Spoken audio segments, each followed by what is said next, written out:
Hey everyone, welcome to the Be Good and Do Good podcast, a show where we delve into our own unique experiences during our time as missionaries for the Church of Jesus Christ of Latter-day Saints.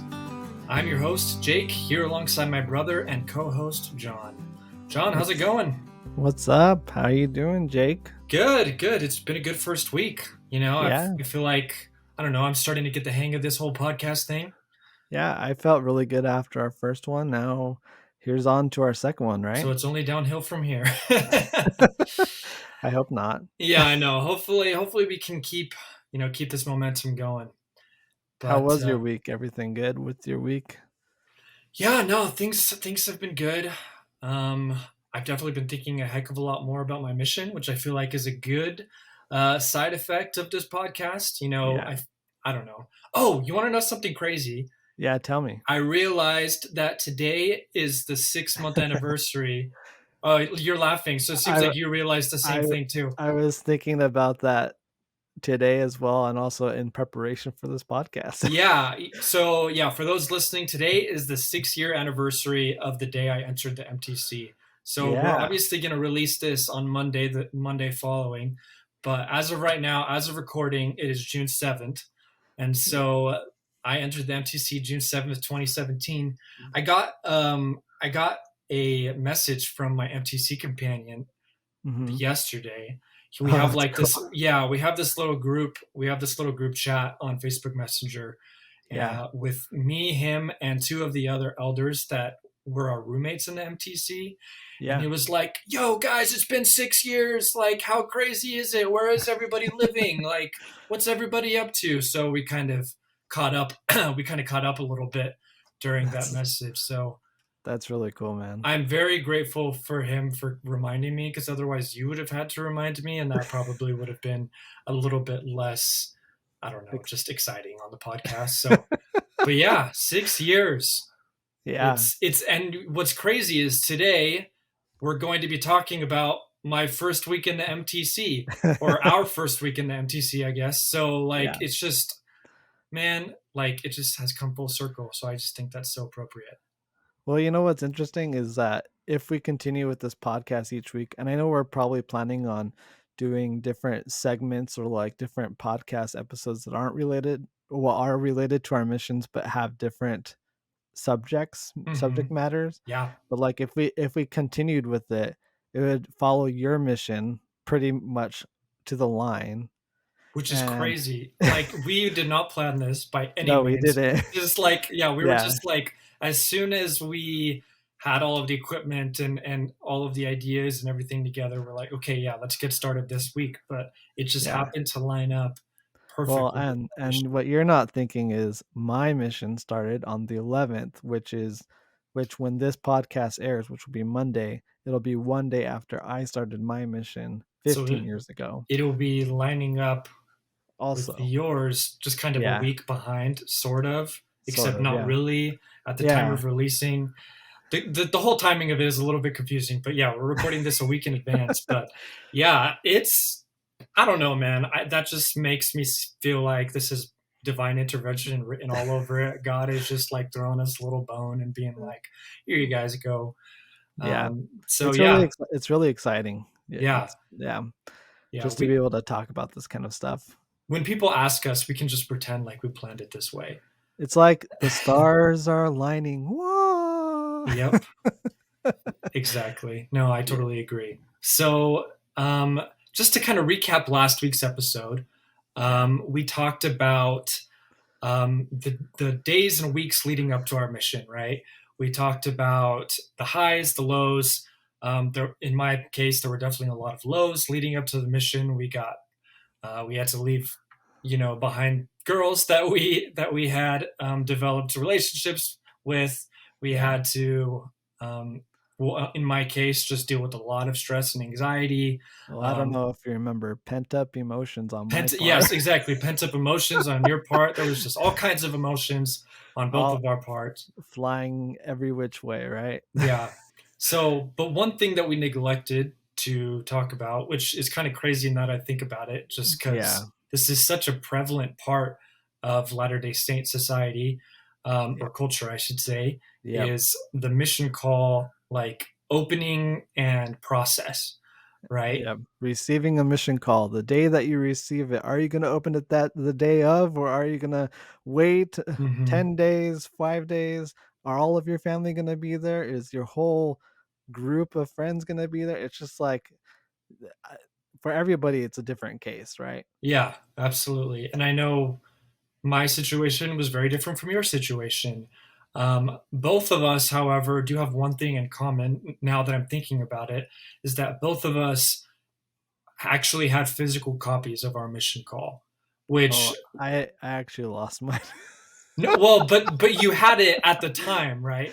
That's true. Yeah, Is it that's what does I it mean. now? Like, yeah, I mean, regardless what's happened, in the past few years as you've moved from apartment to apartment, Yeah. you Are had a you physical copy that you received in the mail, which is not.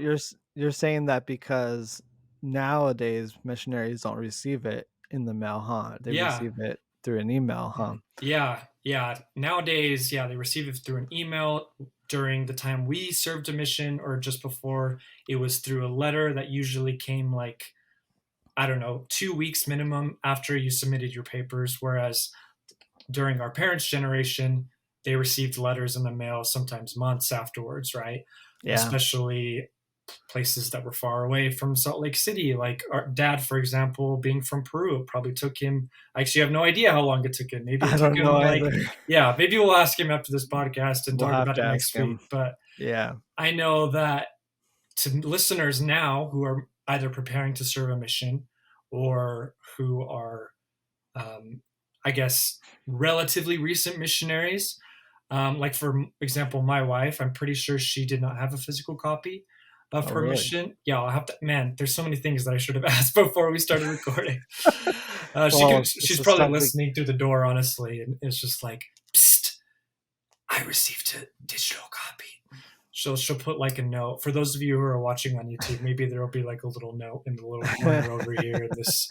Oh, I'm pointing in the wrong direction. There we go, right in this there. little Yeah. corner. So, but yeah, so we both had physical copies, which is kind of unusual nowadays. Well, when did your wife receive her mission call? I think she left in 2020 Okay. or 2019. It's one of those two for sure. I'll have to ask her, but I Yeah. feel like at that point they were totally digital. Gotcha. Yeah. But Most likely. I mean, close to the pandemic, stuff was going digital at that time. yeah, yeah, So, exactly.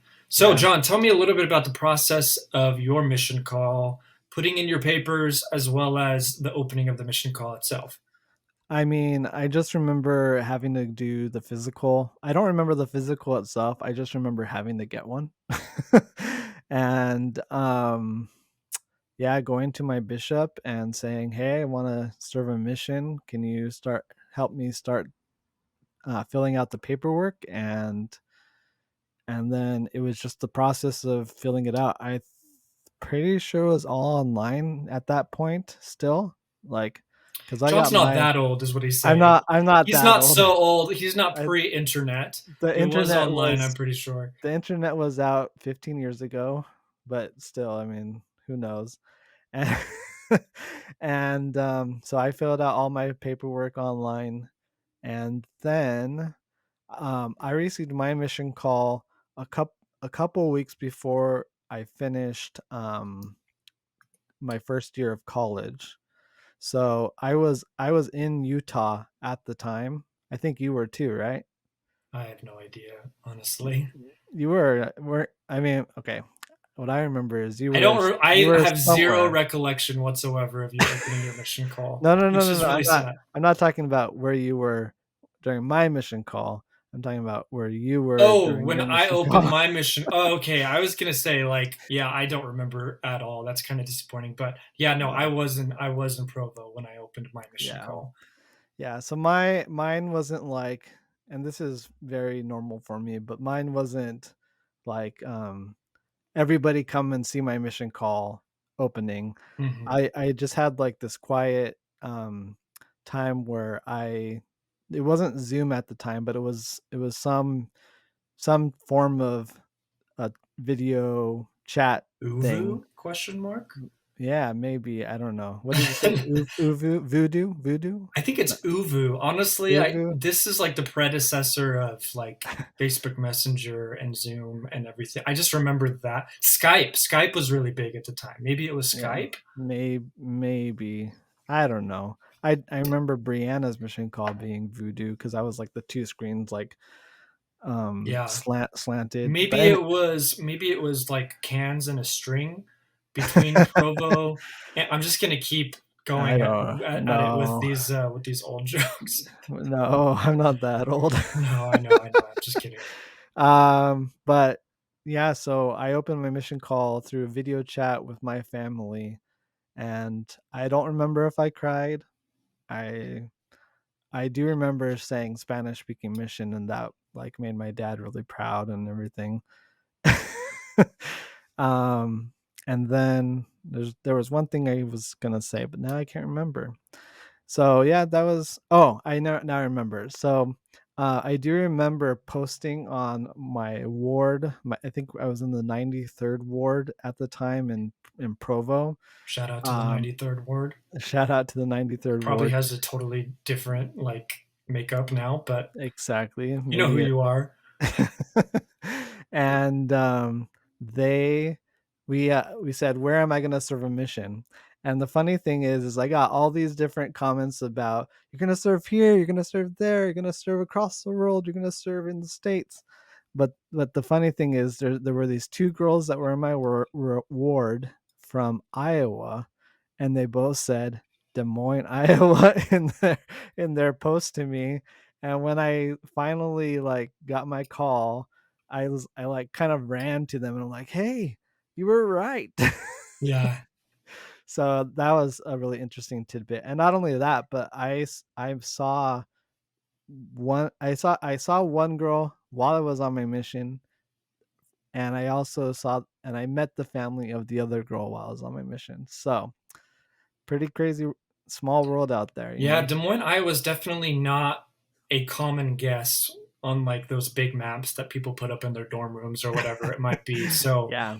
to get that right, I mean, given it was where they were from, and I feel like that's Yeah. always a popular thing. But yeah, Des Moines, Iowa, I know it definitely took me by surprise when I found out that's where you were going. I don't think that was in anybody's like expectations or predictions, but Yeah. Were you like, he's going to the land of the corn? that's Or did that's he even still what I know? tell people. I don't even tell people that you served in Des Moines. I just said think one word, corn, and then they're like, "Oh yeah, Iowa for sure." Iowa for Yep, sure. Yeah. Uh-huh. exactly. Speaking Yeah. of corn, I just had corn for dinner. So There yet you go. another crazy connection that we've had.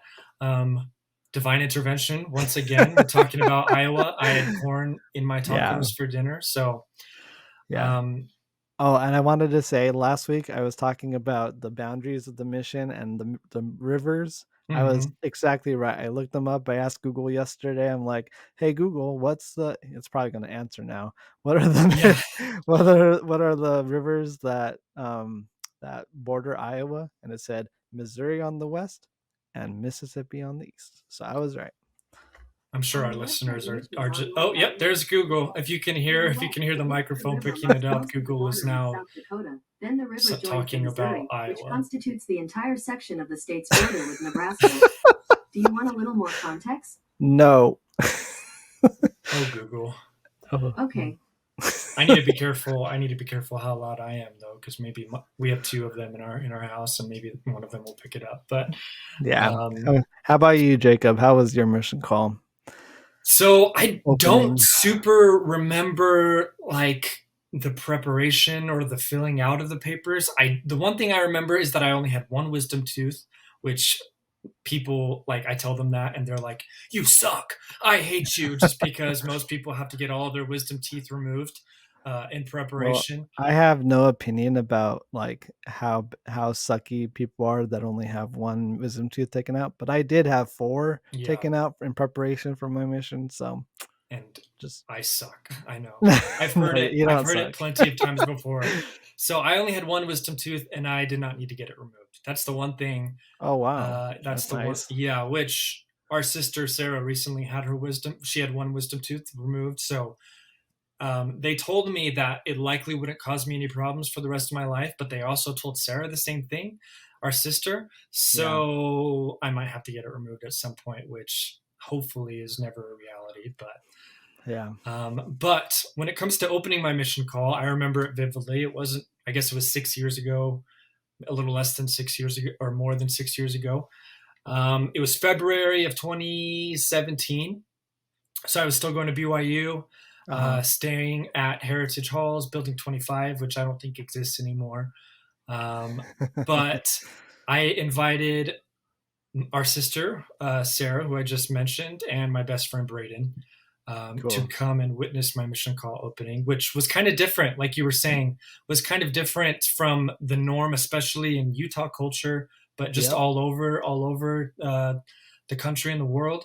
A lot of times you'll invite your neighbor and your neighbor's dog and your hairdresser and on all of these, like literally everybody who has any interest in your life whatsoever is either there physically or watching it live on Facebook or Instagram, right? But I did not want that. I remember a lot of the people in my singles ward would utilize the community room that we had in our building to open their mission calls, or we'd go to their apartment or whatever. But I decided that I just wanted it to be family and close friends. So I video chatted with you and all the rest of our family at the time. Mom and dad. I mean, honestly, I can't. Must have been just immediate family. Yeah, I think so. Mom, dad, Brianna, you, and Sarah. Our siblings. So I was I was in Fontana at the time. I'm not sure what I was doing. Probably just come home from the mission and living at home at the time. But I was with mom and dad for sure. So and then on your side of the video call, you had Sarah and Braden and you, right? And exactly. Brianna. Where was Brianna? She was probably in Idaho.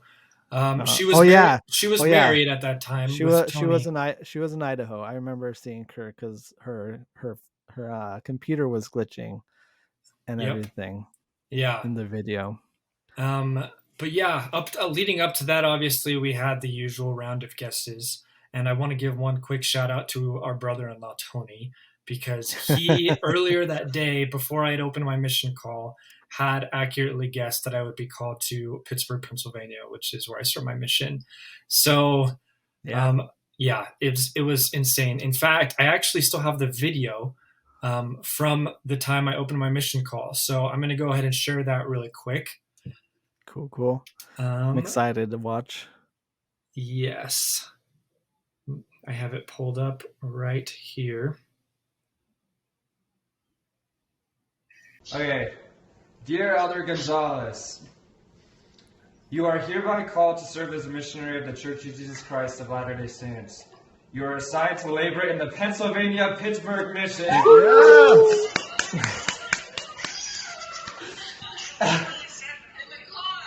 Is that what you said? That's awesome. It is anticipated that you will serve for a period of 24 months. You should report to the Provo Missionary Training Center on Wednesday, June 7th, 2017. You will prepare to preach the gospel in English language. What now, Dad? What now? English, son.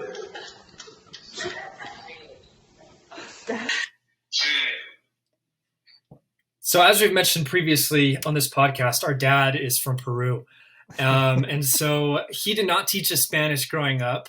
And so, but he always kind of held to the fact that maybe, just maybe, we might get called to a Spanish-speaking mission and end up learning the language of our forefathers. I did, but you... Which John did, yeah. He was Spanish-speaking, but I was not. I was English-speaking, which I was clearly very proud of. Just because my dad, all the weeks leading up to it, had just been like, you're going to be Spanish-speaking, niño. But no, unfortunately for him, but fortunately for me, I was not Spanish speaking. So there was a lot of excitement in that moment for sure. Yeah. It just felt right. I know that's a cliche, but like I felt the Spirit confirming to me that was where I belonged. And instantly I just felt so like in love with the people of Pennsylvania. That sounds really cliche, but I don't know why. In my mind, maybe I had just always had a subconscious desire to go to the East Coast, and so that was perfect for me. And now, obviously, after 6 years or whatever since I left, I'm still grateful for it. Yeah, I was excited for you. Definitely, we all were excited for you. Even our dad, who Even our dad, yeah, he.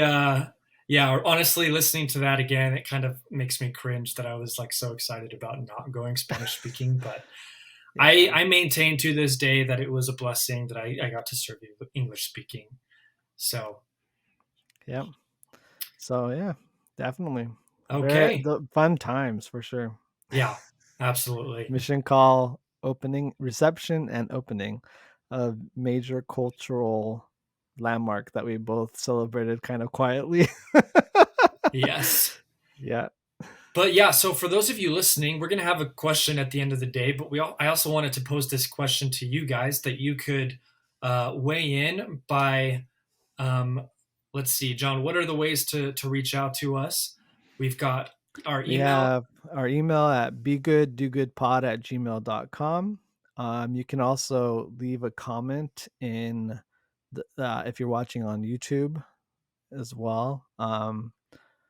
And there's probably other ways that I'm not thinking of right now. Yeah, we also have an Instagram at begooddogoodpod on Instagram. You could leave a comment on one of those posts, especially the ones that we're posting this week, or direct message us as well. Let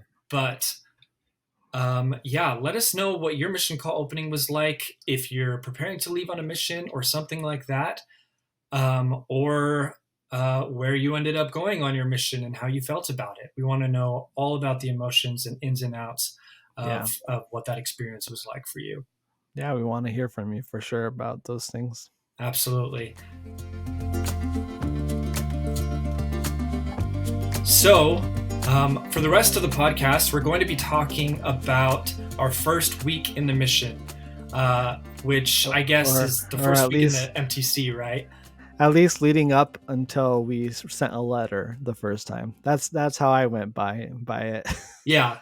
Yes, exactly. So, for both of us, you were in the MTC for about 2.5 to 3 weeks or so, right, John? Yeah. And then for me as well. So obviously we didn't have the extensive MTC experience that maybe a lot of language speaking missionaries had, or, well, John, I guess, was a language speaking missionary, but as mentioned before, they thought he knew Spanish, so they kind of just threw him into the fire right on the mission. Yeah, definitely. But yeah, let's kind of talk a little bit about our first week in the MTC and what that was like for us. Yeah, so I mean, I'll be cataloging like from June 11th to June 17th. That's the June 17th was the first email that I sent out to Mom, and June 11th was the day that I entered the MTC. So right before I entered, though, I was able to go up to Utah with my dad. He drove me all the way up. It was kind of a hard drive because I was a missionary at that time, and it was hard just listening to Mormon Tabernacle Choir at Temple Square. Oh my gosh, John, I can't believe you just used the word Mormon. Yeah. No, I'm just kidding.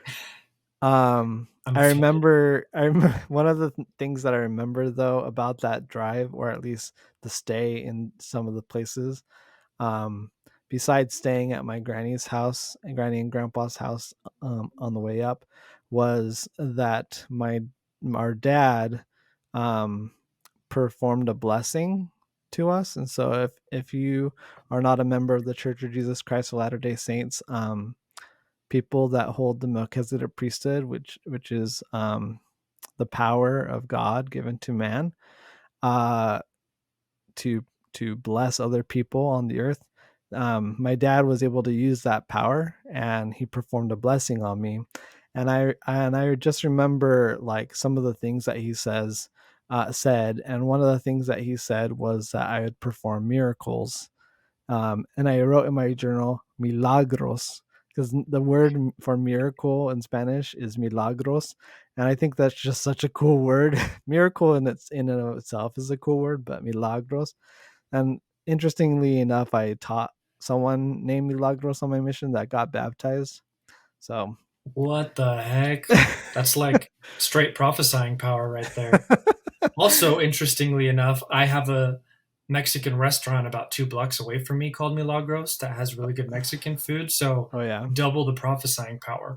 double the prophesying power. My dad didn't know at that point. Yeah. So he I don't know how it was for you. Dad took you to the mission, right, Jacob? No, actually. So I flew. Oh.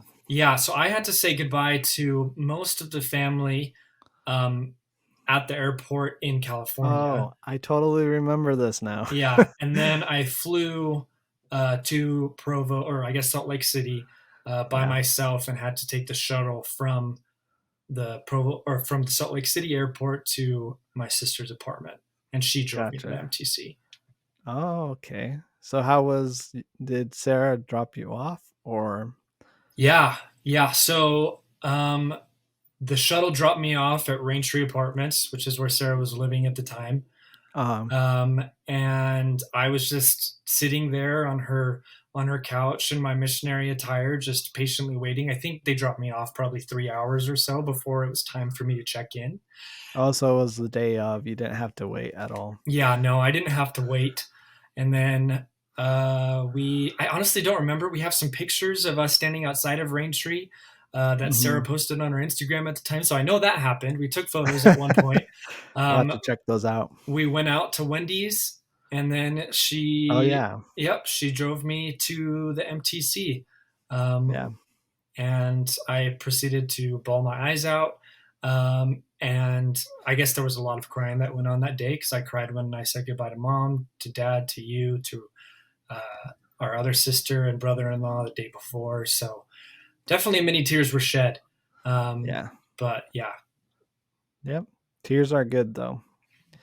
Definitely. Yes. It's a sign that you're feeling the Spirit. No, I'm just kidding. It says the exact opposite in Preach My Gospel, which I'm sure we'll talk about at some point. But it says just because they're crying doesn't mean they're feeling the Spirit, and vice versa.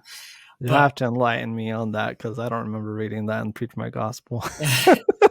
Maybe it's a different edition or something like that, since you were like at the time of the dinosaurs, right? That's when you served a mission.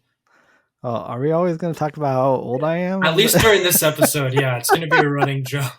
Oh, okay. Well, 15 years ago, Dad dropped me off at the mission, and I have some pictures of him like putting on my name tag for the first time, and pictures in front of the MTC and everything. I don't know if I remember correctly, like they stopped letting family members go into the MTC, but I don't know when that happened. Yeah, at least for me, it was just a drop-off situation. So family members were not allowed to enter the MTC. It's basically just like a curb. Yeah. You could drop them off, hug them for about a minute, and then a second. Yeah, it's like ripping off a Band-Aid at this point. Yeah, well, Dad was able to enter the MTC with me. I don't even remember where he parked the car, but he was able to enter for a few minutes and do all of that stuff, which was really cool. Yeah. So I met my first companion. Some of my companions I won't name on this podcast, but my first companion was a great guy. His name was Elder Delgado. And what was really cool about meeting Elder Delgado is that he was from Chiclayo, Peru. He was from Peru, which was like a tender mercy. Yeah. Because like I had someone that I could like relate to immediately going in. Yeah, like you guys could talk about foods, you could talk about clothes, you could talk about different Spanish heritage, that type of thing. So that's definitely a blessing for sure. Yeah. What I am interested in, though, is why you said Chiclayo, Peru with a Spanish accent, but not Delgado with a Spanish accent. Oh, yeah. I mean, so a running joke that Elder Delgado had with me, and I have no idea why, but the word for Jehovah in Spanish is Jehová. And every time I would say Jehová, he would just start giggling. He would start laughing in my face like I had said it wrong. And I have no idea if to this day I'm saying it wrong. And I don't think I am. But he would just laugh in my face like I would be saying it wrong. It was so funny. I'm the wrong person to ask, but I'll have to ask some of my Hispanic friends if Jehová is in fact the correct way. Because I've never heard that to this day. So yeah, you're gonna hear a lot of Spanish words on this podcast from me. You know what's really interesting, and it's kind of cringe for me at this time to talk about it, but I started journaling in Spanish just for the duration of my MTC experience because I thought it would help me. At least this is what I think is the reason why I did it. I thought it would help me like get used to speaking Spanish.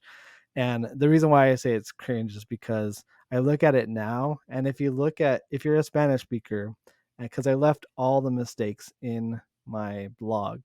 So if you're a Spanish speaker and you go to my blog and start reading my first, second, and third week of the mission, you'll see that my Spanish entries are just like subpar. Which is understandable, but yeah, no, that's really funny. I'm sure it was very simplistic as well. Just like very simplistic. I did laundry, clean clothes. No, I'm just kidding. I'm sure you probably used full sentences, but yeah, I tried, but kudos to you though. That does sound very difficult. I also wrote my emails and journal entries in my mission Spanish? language. So, but for those who check it out on the blog, my grammar was impeccable. as it should be. Yeah.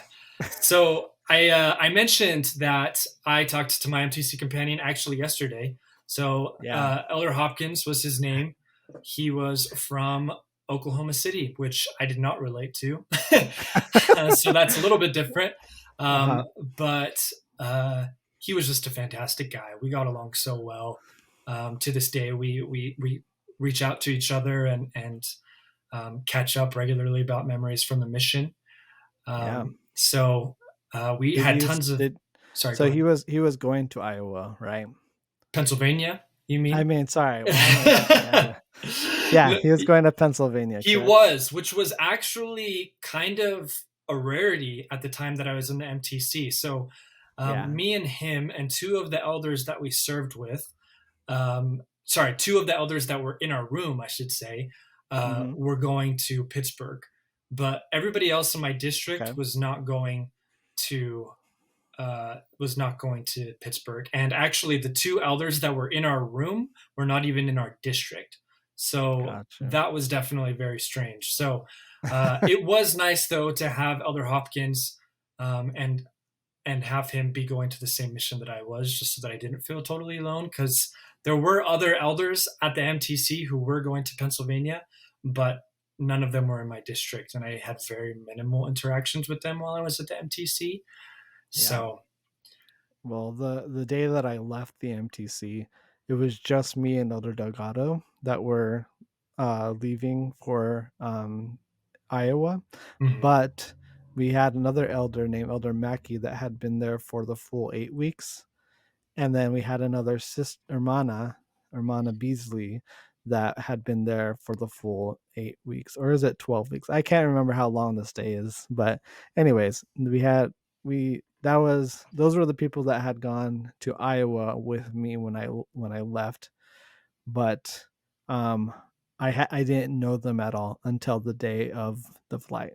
So yeah, that's awesome. I wish I had more people that would have kind of maybe helped my MTC experience been a little bit better to start off with. But I just realized though, we've been saying the term MTC, but some people might not know what that means. For sure. Yeah, contrary to popular belief, it does not stand for Mormon Tabernacle Choir, although that amazed me that lines up perfectly throughout my entire childhood. True. But it stands for Missionary Training Center.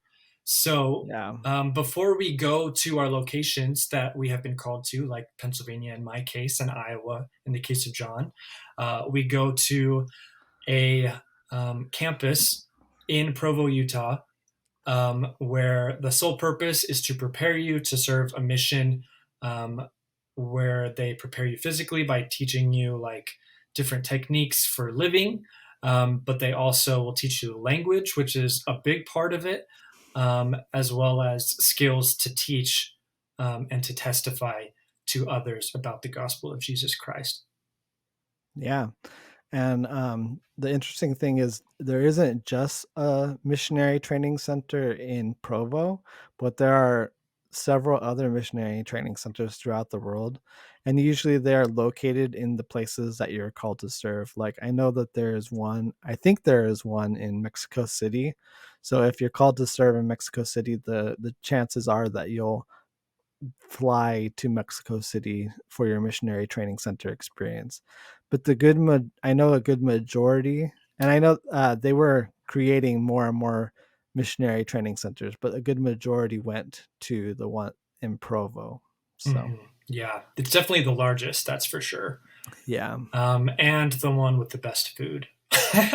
No, I'm just kidding. I've had several friends go to Mexico who loved the food in Mexico. But one interesting thing that I know is kind of prevalent when it comes to the MTC that people always talk about is the food and how much weight you gained in the MTC. John, did you gain any weight? I can't remember, but I know you were having problems like eating beforehand. So like, did that subside or what? Yeah, I did. Yeah, I had some major problems. As I mentioned last week, major anxiety in the days and weeks leading up to my mission. And I still profess that this is literally a miracle. In fact, this is one of, we talked about what testimonies are last week with, it's basically your own personal witness and belief in Jesus Christ, in his power and in his gospel. And there have been several different experiences that I've had throughout my life that have really helped that to grow. But one miracle that I saw, especially on my mission and ever since my mission, is prior to my mission, I had always had a problem eating when I was uncomfortable. Gotcha. Anytime that I was with people that I was unfamiliar with, anytime that I was stressed about something like a test or a driver's test or anything, I just had zero appetite. And I was so terrified of serving a mission, mainly, I mean, for a lot of different reasons, but especially because I knew that a big part of the mission is going to members of the church's homes and having meals with them.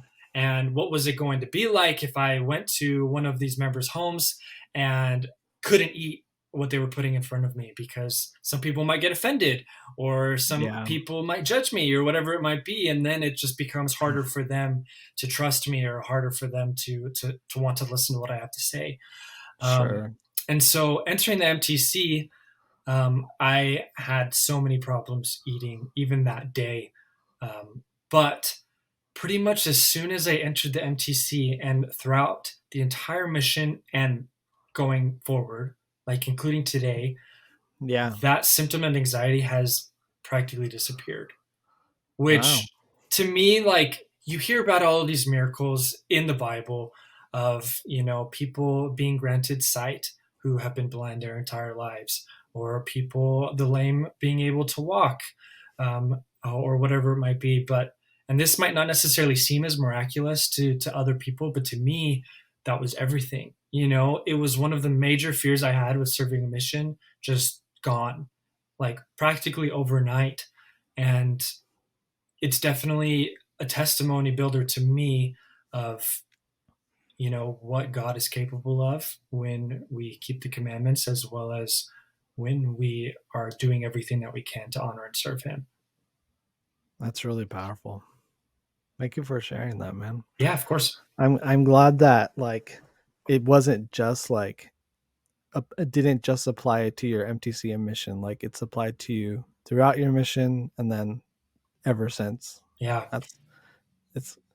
I mean, it isn't healing the blind, but it's still something. It means something to you, which is just like a mercy from God. Yeah, for sure. I mean, it would have been pretty embarrassing if the first time I met my in-laws at dinner, right? Like I wasn't able to eat what they put in front of me, but that wasn't a problem. And I am still like super thin and everything, but it's not for lack of eating because I eat like crazy now. So Yeah. but yeah, so that was definitely a major miracle and a major experience from Yeah. from the MTC.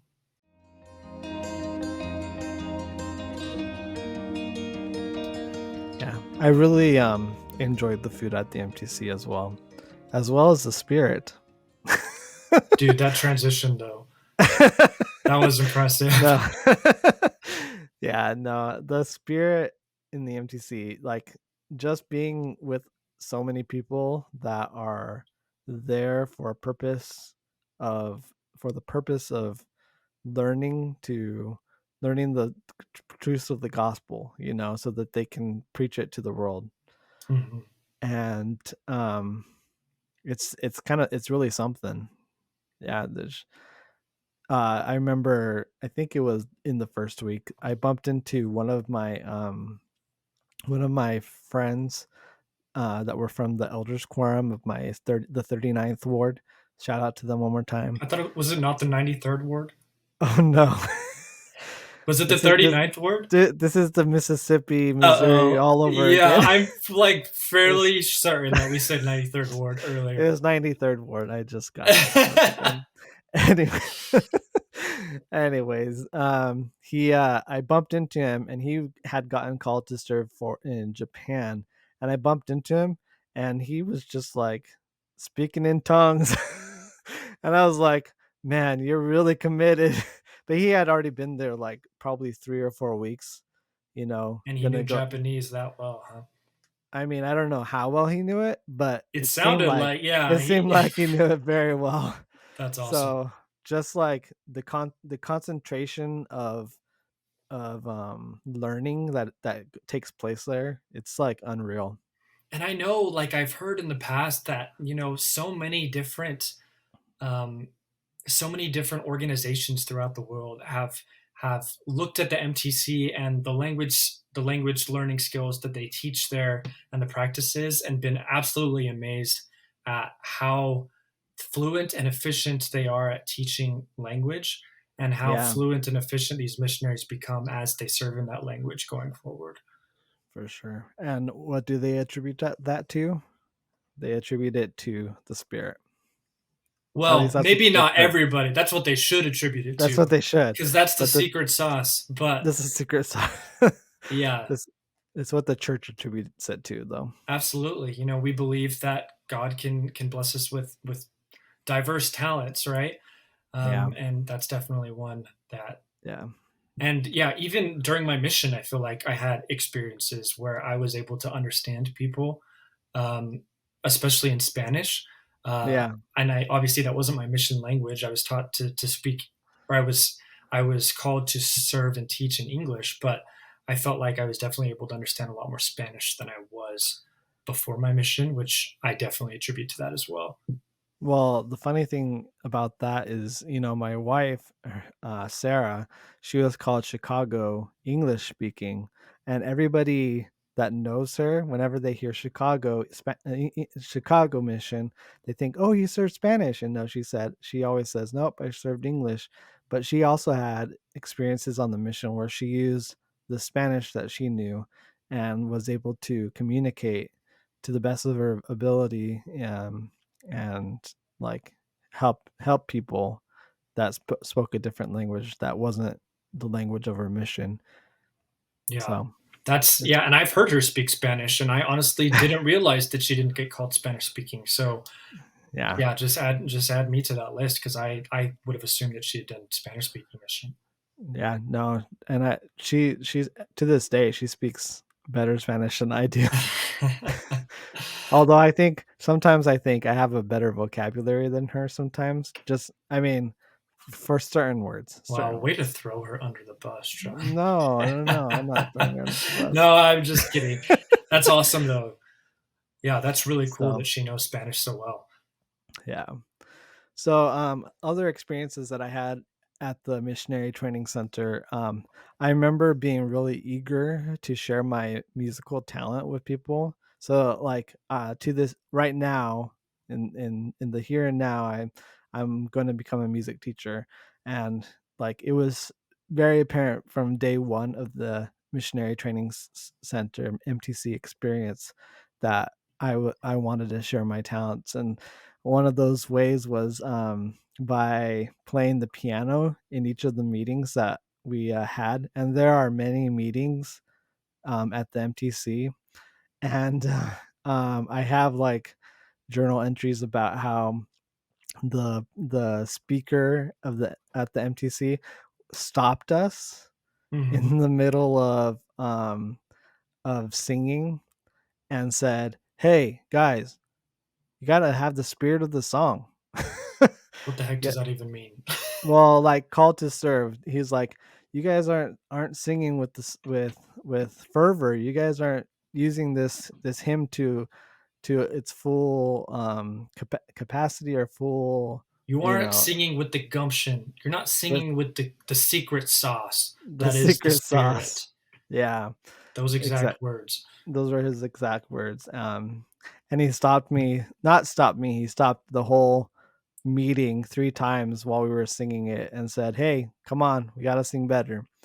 And he was kind of teaching that the hymns of the church are supposed to be meant for this purpose, to bring us, to buoy us up. And there were several times during the mission where I remember like I remember serving with Elder Delgado in the mission. Spoiler alert.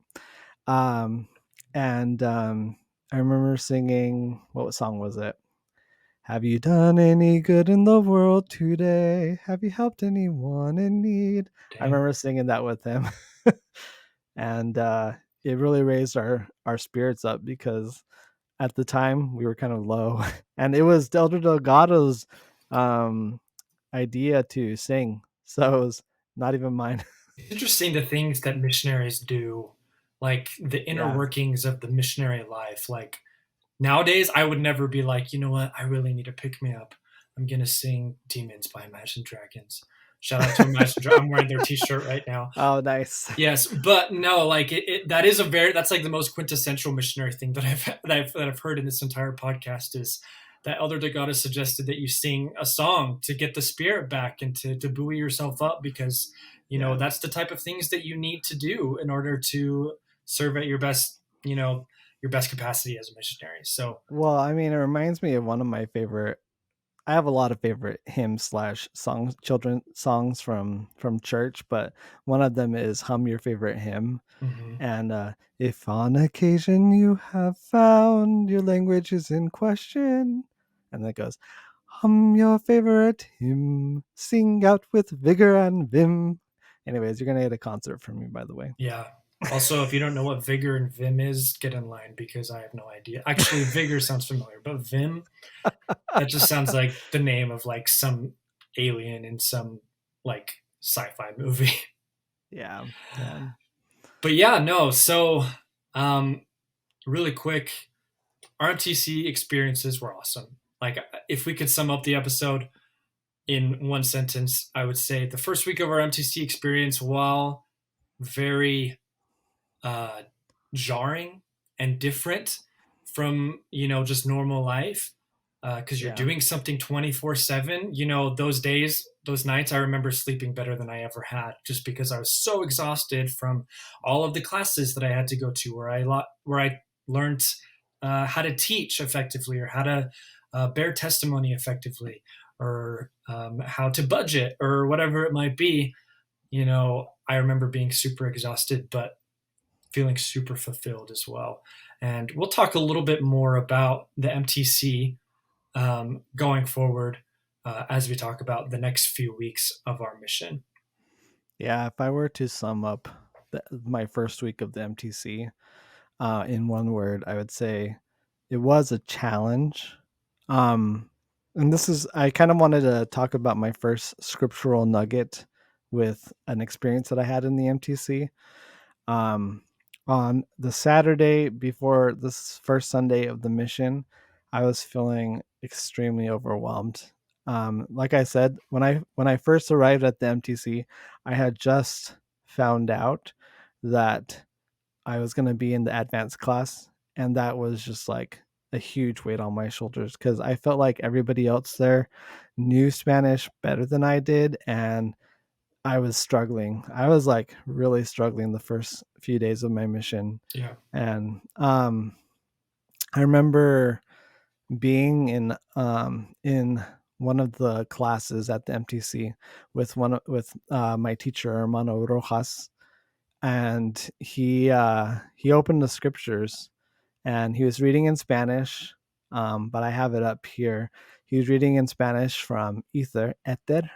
He was reading in Spanish from Ether 3, and he was telling the story of the brother Jared.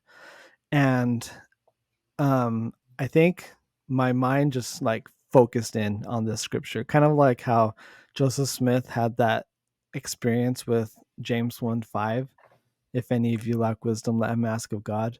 At this time, when I was so much struggling with my faith, and if I was ever going to be able to like learn Spanish, I started reading the scripture that my teacher said, and so I'm going to quote some of it, but it's Ether 3 through 16. I'm not going to read the whole thing, but it talks about how the brother Jared was smitten, and at that time I had felt smitten, even though I wasn't doing anything wrong. In fact, I was doing everything right, just trying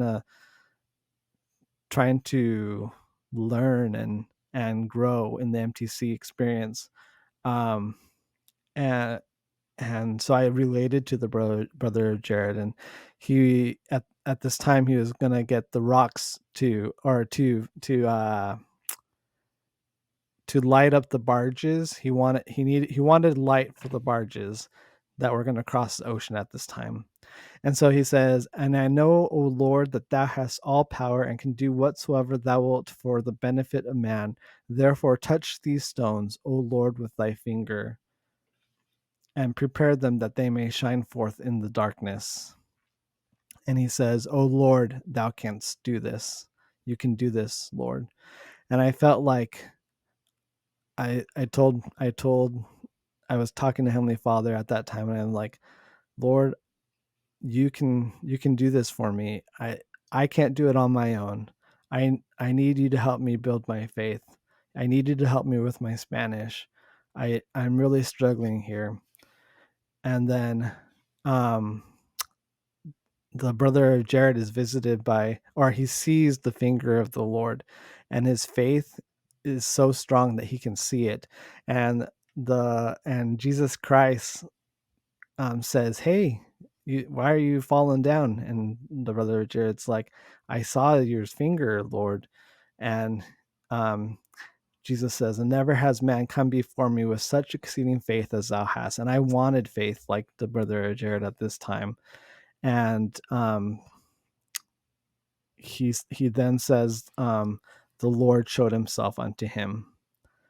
And he got this amazing experience where he got to see the whole corporal body of Jesus Christ. And Jesus said, "Behold, I am he who was prepared from the foundation of the world to redeem my people. Behold, I am Jesus Christ. I am the Father and the Son.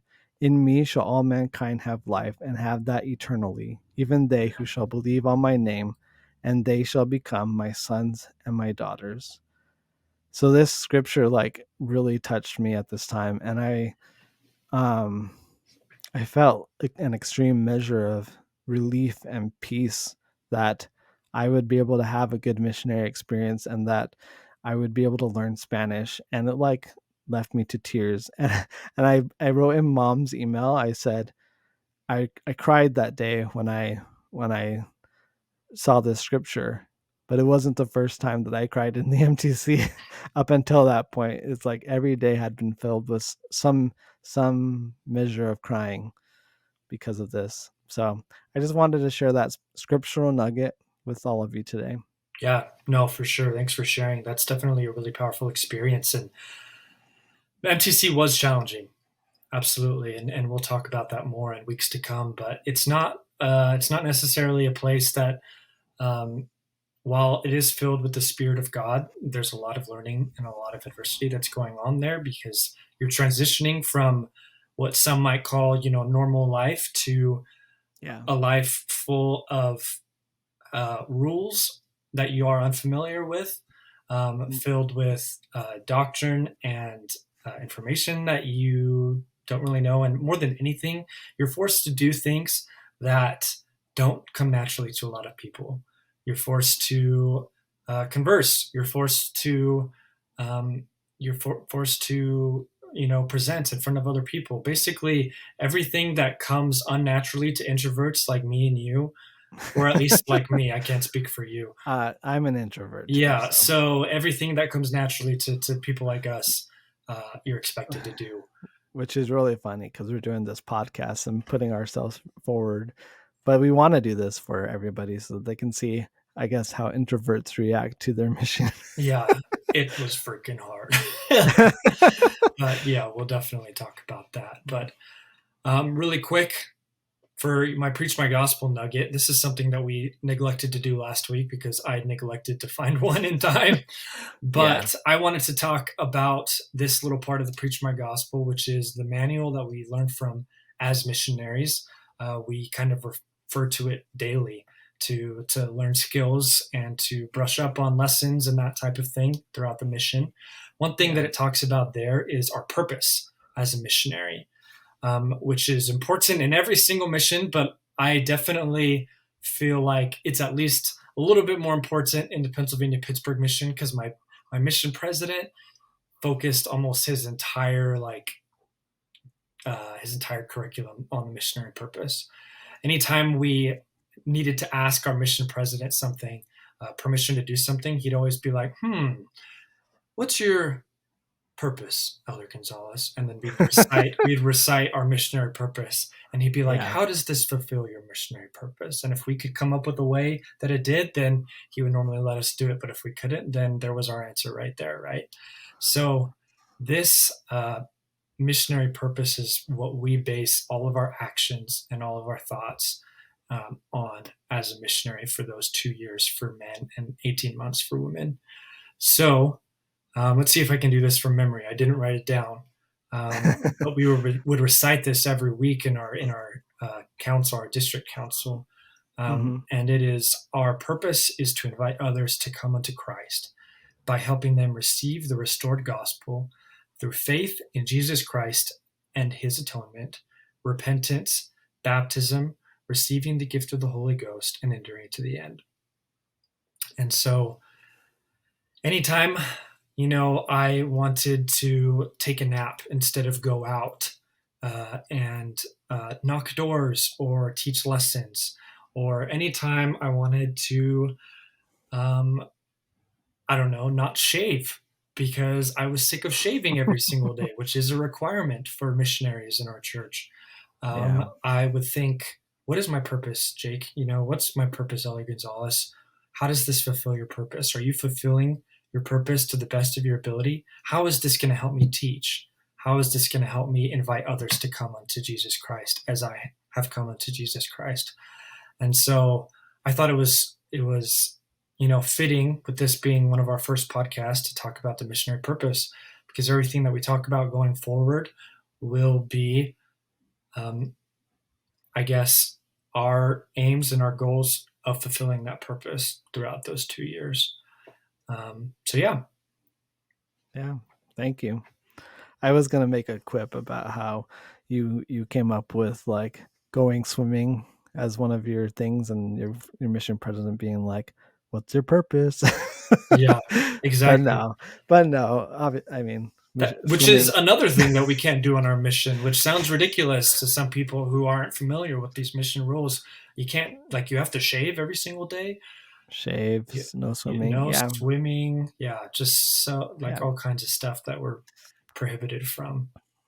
Yeah. But really quick, I mentioned a question earlier, but we've also talked about our first week in the MTC. So if you want to share about your first week in the MTC, please feel free to tell us about it. Was it hard for you? Was it super spiritual? Was it challenging, like John said? Was it a bit of both, like Star-Lord said at the end of Guardians of the Galaxy? A bit of both. Yeah, just feel free. Please share with us, whether it be through a comment or through sending an email to begooddogoodpod@gmail.com. Please, we want to hear from you. So, John, do you want to close us up? Of course. So, thank you for joining us today. We're happy to have had you here with us. And as we shared those stories, those personal experiences that we had on our first week of our mission as missionaries of the Church of Jesus Christ of Latter-day Saints, at least in training at the time, If you would like to reach out to us, you can do so at begooddogoodpod@gmail.com. And if you feel like you would rather watch this podcast on YouTube, you can find us at youtube.com/@begooddogoodpod. And we'd also appreciate it if you could rate us here on Spotify and leave a comment for us. We'd love to hear from our listeners. Also, please share this podcast with anyone that is making the decision to serve a mission, or with those who already have. I feel like this was a great second episode. Yeah, man. I'm excited to keep doing it. So, for all of you, thank you so much. And remember to be good and do good. Yes. Great.